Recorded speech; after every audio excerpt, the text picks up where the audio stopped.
గురుమధ్యే స్థితం విశ్వం విశ్వమధ్యే స్థితో గురుర్విశ్వం న చాన్యోస్తి తస్మై శ్రీ సాయి గురవే నమః. బ్రహ్మానందం పరమసుఖదం కేవలం జ్ఞానమూర్తిం ద్వంద్వాతీతం గగనసదృశ్యం తత్వమస్యాదిలక్ష్యం ఏకం నిత్యం విమలమచలం సర్వధీ సాక్షిభూతం సాయినాథం త్రిగుణరహితం సద్గురుం తం నమామి. శ్రీ గురుభ్యో నమః. శ్రీ సచ్చిదానంద సమర్థ సద్గురు సాయినాథ్ మహారాజ్కి జై. జై సాయినాథ్ బాబా. సాయినాథుని యొక్క అఖండమైనటువంటి కృపా విశేషంతో నిత్య సత్యం సాయితత్వం కార్యక్రమానికి సాదర స్వాగతం పలుకుతాం. మొట్టమొదటి నుంచి మనం అన్నిటికన్నా మనకు ఇష్టమైనటువంటిది మన జీవితం, అందులో మన ఆనందం, ఆ జీవన విధానం అత్యంత ప్రధాన అంశాలుగా చూస్తూ ఉన్నాం. ఉన్నది ఉన్నట్టుగా చూసే ప్రయత్నం చేస్తున్నాం. చర్చ అంతా కూడా, ఆలోచన అంతా కూడా ఏది ఉన్నది అనేదే చూస్తున్నామండి. ఇది చాలా గమనించవలసినటువంటి విషయం. ఇక్కడ మనం ఇంతవరకు చూస్తున్నది ఏంటి చెప్పండి? ఇమేజెస్ కానివ్వండి, మన అనుభవంలో ఉన్నటువంటి సత్యాలని మన మనస్సు ఎందుకు పట్టుకోలేకపోతున్నది, ఇదంతా హైపోథెటికల్ సూపర్ఫిషియల్ కాదు కదా. డే ఇన్ డే అవుట్ మన లైఫ్ని మనం చూస్తున్నాం. సహజంగా మనం ఏదైనా ప్రవచనం కానీ ఉపనిషత్తులు ఇవన్నీ గమనించినట్లయితే ఏది అవ్వాలో దాని గురించి అది వివరణ ఇస్తుందండి. ఎప్పుడు సత్యం చాలా సటిల్గా ఉంటుంది. చాలా ప్రశాంతమైన చిత్తంతో, ప్రాపర్ అటెన్షన్తో మన ఎనర్జీస్ అన్ని పెట్టి దాన్ని సత్యాన్ని గమనిస్తే తప్ప అర్థం కాదు. అందుకోసమే చాలామంది అర్థం కాదండి, ఉపనిషత్తులు కష్టం అండి, సత్యం అసలు అర్థం కాదు, అబ్బో చాలా కష్టం అండి. చాలా కష్టం కాదు, అది ఇష్టం కాదు, అది విషయం. అనారోగ్యం వచ్చిన వాడికి ఆహారం అయిష్టం. ఏం చేద్దాం? ఇప్పుడు అది ఆహార దోషమా నా దోషమా అనేది మనకు తెలిసిపోతూనే ఉంది కదా. కాబట్టి it requires lot of attention. అసలు ఆ పదం చెప్పటంలోనే దోషం ఉంది. అంటే ఆ పదం చెప్తున్నామంటే దాని అర్థం ఏంటంటే అటెన్షన్ లేదు నాయన అని. ఇక్కడ చెప్పవలసింది సత్యమేమిటో కాదు, అటెన్షన్ లేదని చెప్పాలి. వాడికి అటెన్షన్ వస్తే సత్యం తెలుసుకోవడం 10 నిమిషాలు. ప్రాణం అంతా ఎక్కడుందంటే మన నిత్యం అనుక్షణం మన జీవితంలో అనుభవమే కదండి. మనం ఒక పక్క మాట్లాడుతూ ఉంటాం, మనసు ఎటో వెళ్ళిపోతూ ఉంటుంది, మాట్లాడుతూ ఉంటాం, అది ఎటు వెళ్ళిపోతుంటుంది. ప్రతి వాడికి ఉన్న అనుభవమే అది. దాన్ని సావధానపరచాలి, లేకపోతే సౌఖ్యము ప్రశాంతత లేదు అనేది మనందరికీ కూడా తెలుసు. అది ఒక మహాత్ముడు చెప్పక్కర్లేదు, దానికి ఒక పుస్తకం అక్కర్లా. Just Mir observation will give all this idea and our experience is that. మన అనుభవమే అది అయి ఉన్నది. మరి అక్కడి నుంచి దానికి కంప్లీట్గా కాంట్రడిక్టరీగా ఉన్నటువంటి మహాత్ముల యొక్క ఉపదేశం తెలుసుకోవాలనేటువంటి ప్రయత్నం చాలా గొప్ప విషయం. ఏ కొద్ది మందో చేయగలిగినటువంటి విషయం. అందున పేరు అదే, వేషం వేరే ఉంటుంది. ఇది పెద్ద మోసం అండి. పైకేమో ఆత్మవిచారణ, సద్గ్రంథ పఠనము, ఈ యొక్క సత్మార్గంలో సంచరించడం అనేటువంటి ఒక వేషం భాష ఉంటాయి. అంటే వేషం అట్లా ఉంటుంది, ఆ భాష కూడా చూస్తే ఆహా సాక్షాత్తు మూర్తి వివించినటువంటి బ్రహ్మజ్ఞాని దిగొచ్చాడు రా అన్నట్టు ఉంటుంది. అది చూసి మోసపోకూడదండి. ఇంకోటి, సత్యాన్వేషణ చేసేవాడిని మోసం చేయడం దేవుడి వల్ల కూడా కాదు. ఇది సత్యం అన్నమాట. ఏ యోగి వేమన్ని కానీ వీళ్ళంతా సత్యం వాళ్ళ పేర్లే చెప్పుకోవాలని ఎన్నాళ్ళు చెప్పినా అది. ఎందుకంటే ఆ మళ్ళీ నెక్స్ట్ రావడం అంత కష్టమైపోతుంది. ఈ మధ్యకాలంలో ఎవరన్నా ఉన్నారా అంటే ఆ తాడేపల్లి రాఘవనారాయణ శాస్త్రి గారు, చందోలు.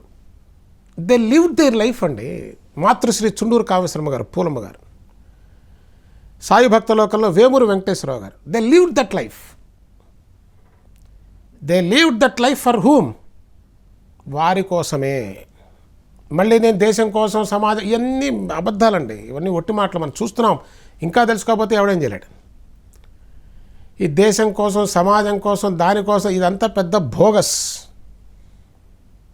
ఎక్కడా కూడా ఎవరి వల్ల గల ప్రతి వాడు పేరు అది ఇదే మోసం అని చెప్పింది. వేషమేమో బ్రహ్మజ్ఞాని వేషం, వాడు చేసే పనంతా భయంకరమైన సంసారం.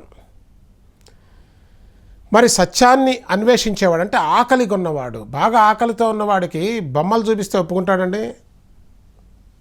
అసలు వాడు చూడడం కూడా చూడ్డు, వాడు ఆగడు. నువ్వు ఆపిన ఆగండి, నీ మొహం చూడగానే వాడు తెలిసిపోతుంది నువ్వు అసలు కాదు, నకిలీ అని.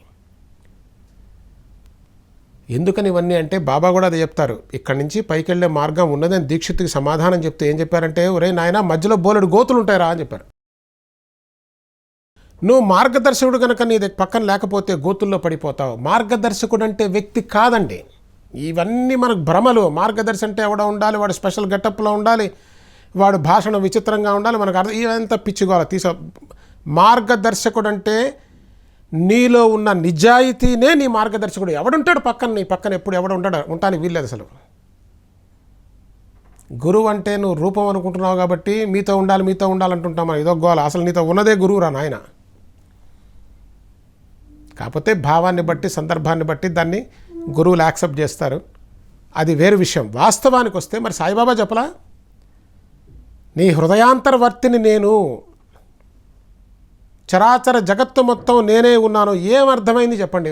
అసలు ఈ ఒక మొక్క కూడా అర్థం కాల. మనం చెప్తాం రేగే, సాయిబాబా రేగేని అడుగుతారు, నీకేం కావాలి రేగే, నేను ఇవ్వాలనుకుంటున్నాను ఎంబీ రేగే అని అడుగుతారు. అంటే ఆయన నాకేం వద్దులే సాయిబాబా అంటాడు. అంటే మన పుస్తకంలో రాసిన చదవడం మనం అక్కడ పోయి విన్నది కాదుగా. అప్పుడు మరలా సాయిబాబా అడగటం, నేను ఏదో ఇవ్వాలనుకున్నా, ఏదో కోరుకోవచ్చు కదంటే, ఏ జన్మలో అయినా మీరు నా వెంట ఉండాలి సాయిబాబా అంటే సాయిబాబా ప్రేమతో హత్తుకున్నారు అని చెప్పి రాశారు. ఎందుకని రాశారు అంటున్నామంటే, we don't know exactly what happened. నిజంగా చూసేవాడికి వాడు సత్యాన్ని సత్యంలా చూస్తాడండి. ఇప్పుడు ఎప్పుడు సాయిబాబా ఉండేవారు, హృదయాంతర్వర్తి సాయిబాబా అని చెప్పిన విషయం రేగేకి అర్థమైనట్లయితే, మీరు వచ్చే జన్మలో కూడా నాతో ఉండాలని రేగే అడుగుతారండి.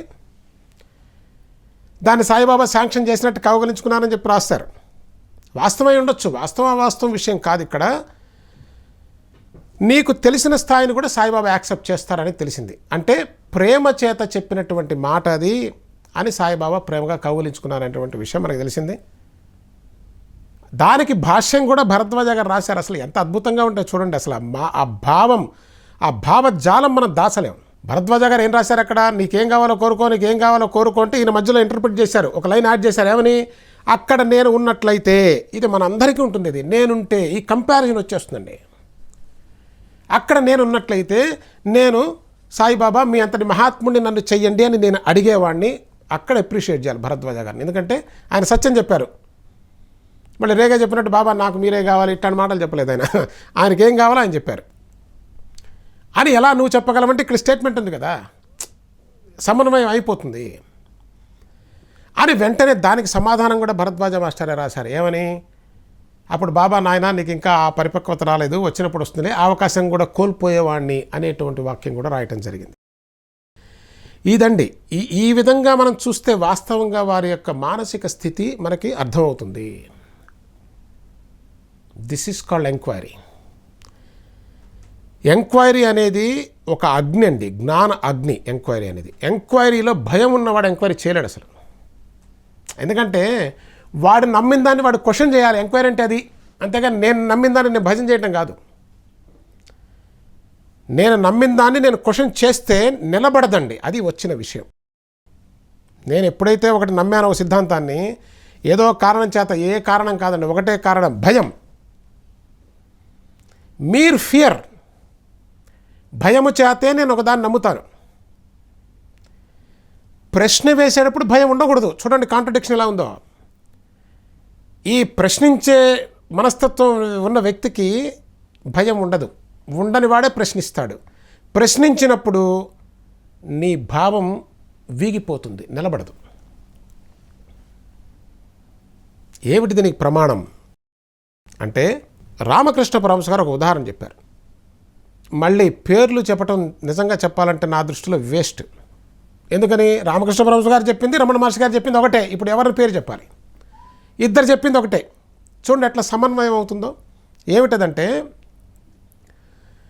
రామకృష్ణ పరమహంస గారు చెప్పింది, ఒక ఉప్పు బొమ్మ సముద్రం లోతుని కొలవటానికి వెళ్ళింది నాయన అని చెప్పారు. ఉప్పు బొమ్మ సముద్రం లోతుని కొలవడానికి వెళ్ళింది, ఏమవుతుంది? అయ్యే పనేనది. That is what enquiry is. I don't know how many people can understand this. It requires lot of attention. ధియో యోనః ప్రచోదయాత్. బుద్ధి బలం విపరీతంగా ఉండాలండి దీనికి. బుద్ధిహీనుడు విచారానికి పనికిరాడు.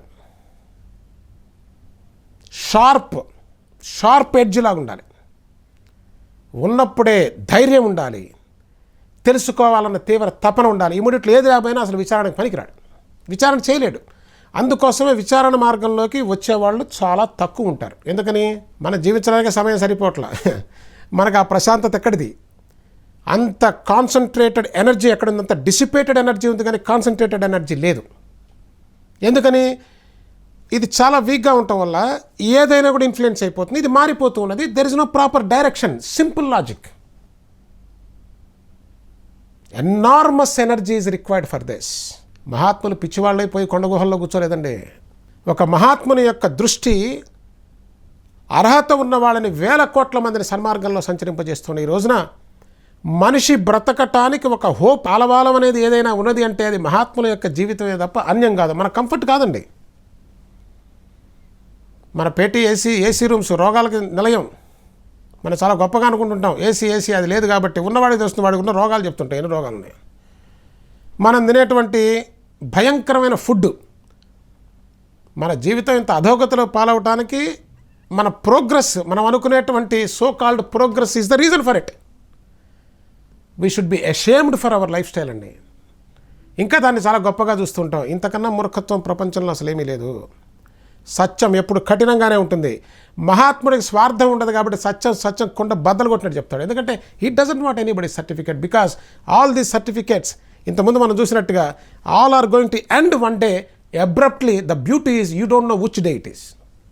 What a beautiful thing it is. Death is inevitable, you don't know when that day is. అందుకోసమే కఠోపనిషత్తు ఏం చెప్తుందంటే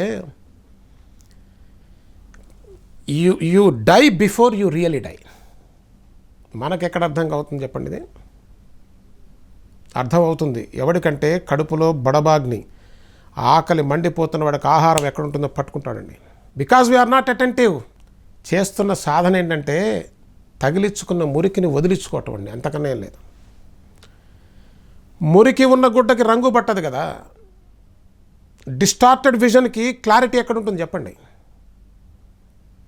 ఎంతకాలం మహాత్ములు చెప్పినా ఈ నెగటివ్ అప్రోచ్లోనే ఉంటుంది, గుర్తుపెట్టుకోండి. Negative approach is the real approach, because you have to negate what you have, because you are not happy with it what you have. ఎవడైనా సరే అబద్ధం తీయగా ఉంటుంది. 3 గురువారాలు సాయిబాబా గుళ్ళో బయట కుక్కకు అన్నం పెట్టిన ఆయన అంతా అయిపోతుంది, ఏమవుతుంది? ఏమీ కాదు. వీళ్ళందరినీ తీసి పక్కన పెట్టండి, తాత్యాన్ని తీసుకురండి, వాళ్ళు వీళ్ళు కాదు.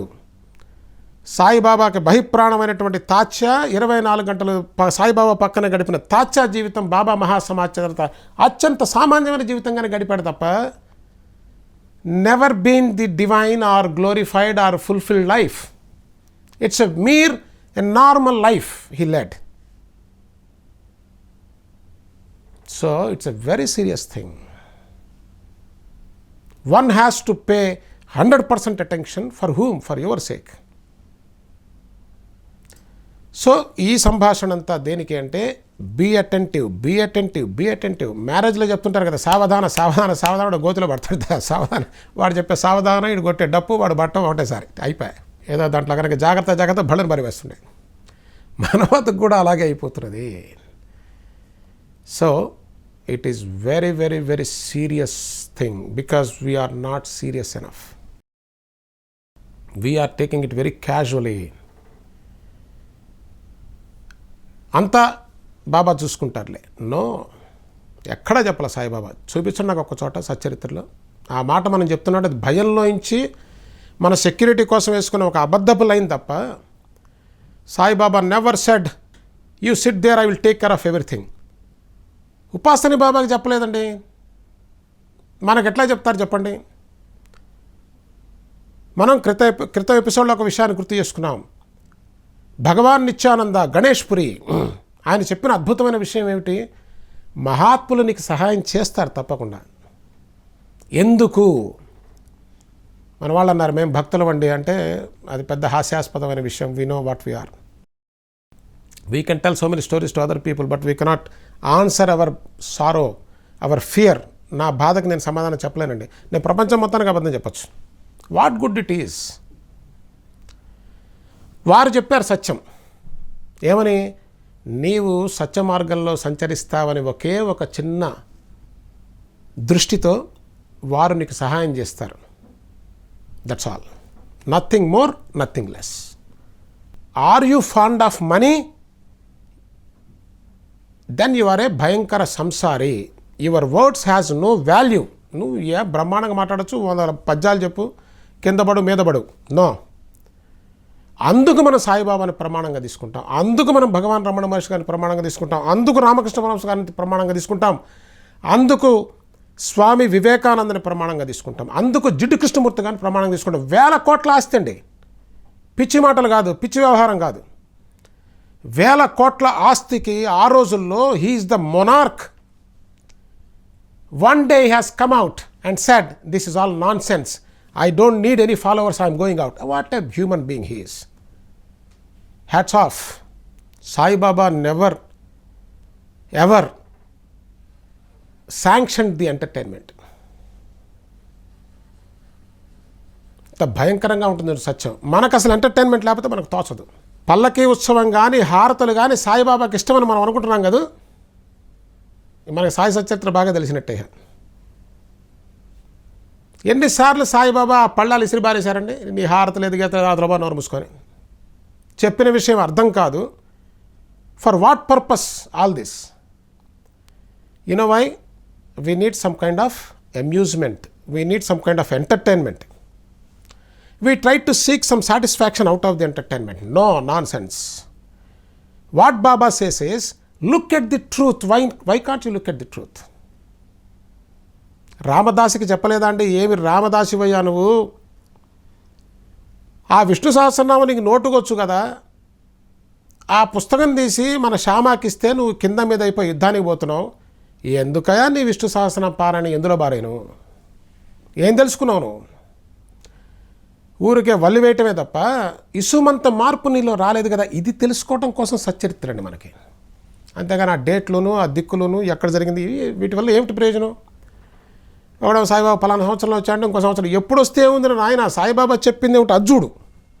But we are not interested in that. We are interested in where Saibaba landed in Shirdi.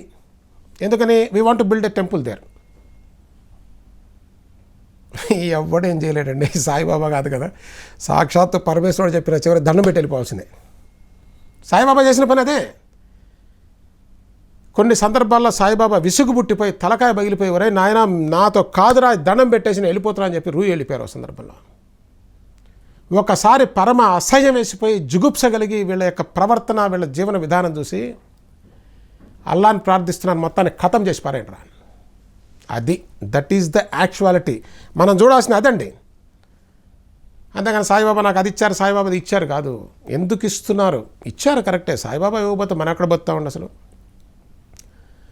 Saibaba రక్షణ ఖచ్చితంగా ఉంది, అందులో ఏం సందేహం లేదు. ఎంత భయంకరమైన పరిస్థితుల్లో అయినా సరే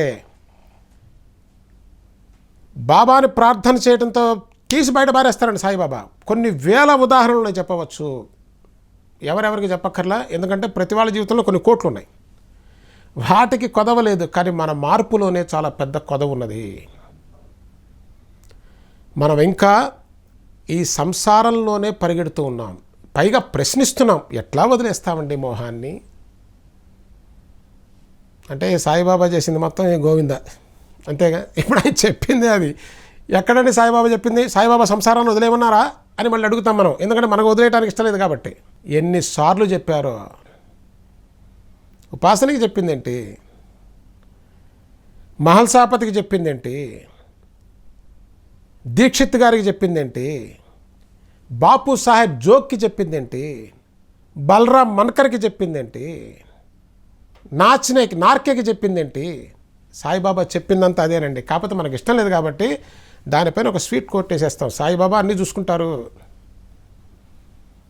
సాయిబాబా అన్నీ చూసుకోవడం కాదండి. సాయిబాబా ఏం చెప్తున్నారంటే, ఒరే నేను చెప్పింది కనీసం చూడండి రా మీ దుంపలయ్య. అది సన్మార్గంలో సత్యమార్గంలో సంచరింపజేస్తుంది తప్ప భ్రమలు నిన్ను సత్యము వైపు తీసుకుని వెళ్ళలేవు, అంటే ఆనంద పదం వైపు తీసుకెళ్ళలేవు, అంటే జీవితానికి ఒక ప్రాపర్ మీనింగ్ని ఇవ్వలేవు. What happens, we all live petty life and die one day, that's all. The whole life goes in agony, sorrow, fear, will die. No, we die every minute. ప్రతి క్షణం చస్తూ బతుకుతున్నాం కాదా? ప్రతిదీ భయమే, ప్రతిదీ కాన్ఫ్లిక్టే. అయితే వచ్చే ఎపిసోడ్లో how do we deal with this fear, the reality of the fear, we going to see by the grace of Saibaba. Sadguru Sainath Maharaj కి జై.